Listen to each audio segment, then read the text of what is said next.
Hi everyone. तो आइए start करते हैं। कुछ डिडक्शन जो हमको सैलरी में से मिलती है उसका एक बार कॉन्सेप्ट समझते हैं। तो हम पढ़ने जा रहे हैं deduction under the head salary और सेक्शन है आपका सेक्शन नंबर 16। तो आपको मैं एक बार बताता हूं, जब हम करते हैं computation of income under the head salary,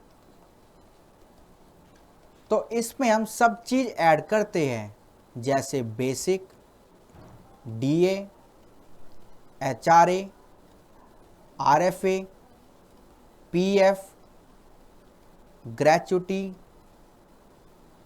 etcetera. जो भी आपको मिला है, यानी जितना भी हमने टैक्सेबिलिटी पढ़ी, जो भी अमाउंट आपका टैक्सेबल हुआ है वो हम यहां पे लिखते हैं।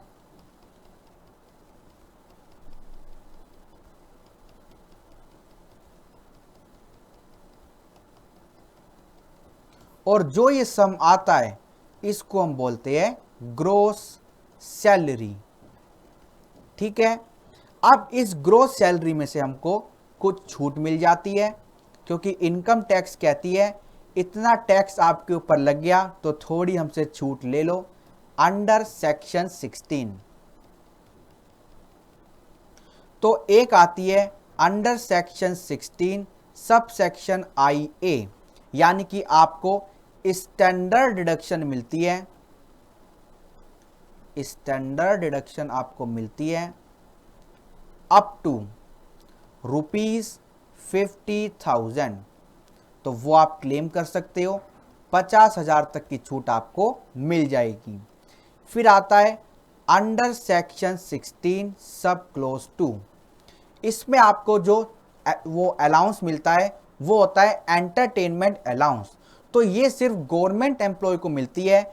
जितना भी आपका एंटरटेनमेंट अलाउंस ऊपर टैक्सेबल हुआ था, amount of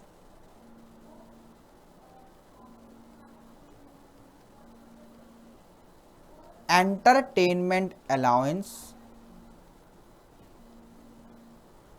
only for government employ.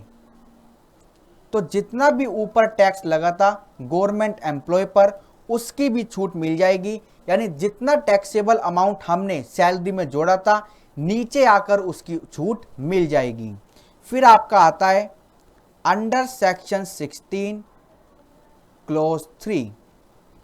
इसमें आपको जो प्रोफेशनल टैक्स एम्प्लॉयर ने आपके ब्याफ पे किया उसकी छूट मिल जाती है। Professional tax. और जो ये लास्ट में सम आता है इसको हम बोलेंगे नेट टैक्सेबल सैलरी। तो ऐसे ये सैलरी का अमाउंट निकलता है। तो आइए एक बार समझते हैं कि जो आपके सेक्शन है वो कैसे कैसे आपको पढ़ने हैं। तो पहला तो वही आपका इजी है, सेक्शन 16 सबसेक्शन आई ए, आपको अप टू 50,000 की छूट मिलेगी।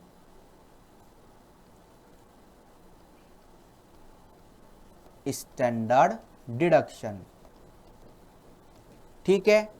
दूसरा है सेक्शन 16 आपका सबसेक्शन 2, मतलब इसमें आपको जो छूट मिलती है एंटरटेनमेंट अलाउंस की मिलती है।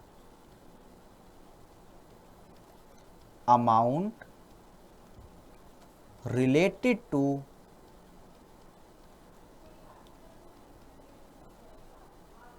Entertainment allowance. ठीक है। ये सिर्फ गवर्नमेंट एम्प्लॉय को मिलती है, ओनली फॉर गवर्नमेंट एम्प्लॉय। ये सिर्फ आपकी गवर्नमेंट एम्प्लॉय को मिलती है। तो पहले तो हम इसको ऐड कर देंगे सैलरी में ऊपर, यानी जब हम ग्रोस सैलरी निकालेंगे, यानी firstly added to gross salary and thereafter deduction can be claimed. Deduction can be claimed. ठीक है, तो गवर्नमेंट एम्प्लॉय को मिलेगी और पहले हम इसको ग्रोस सैलरी में ऐड कर देंगे और फिर इसकी हम छूट ले लेंगे. एक important point, it does not matter whether such allowance is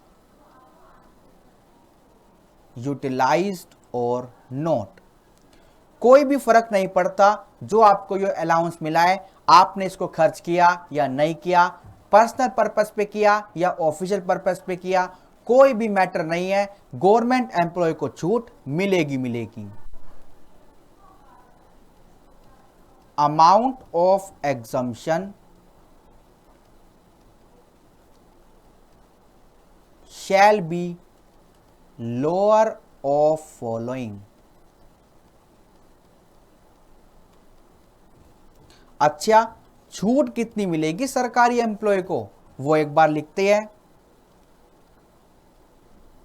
actual allowance जो भी आपको मिला एंटरटेनमेंट अलाउंस का ₹5,000 पर एनम और 20% ऑफ बेसिक सैलरी. याद रहे, सिर्फ बेसिक सैलरी का 20% निकाल के देखना है और जो भी लोअर होगा उसकी छूट आपको मिल जाएगी. ठीक है, फिर आता है आपका सेक्शन 16 सबसेक्शन क्लोज 3. इसमें आपको डिडक्शन मिलेगी. Deduction related to professional tax, जिसको हम बोल सकते हैं टैक्स ऑन एम्प्लॉयमेंट. तो ये भी क्या होगा, फर्स्टली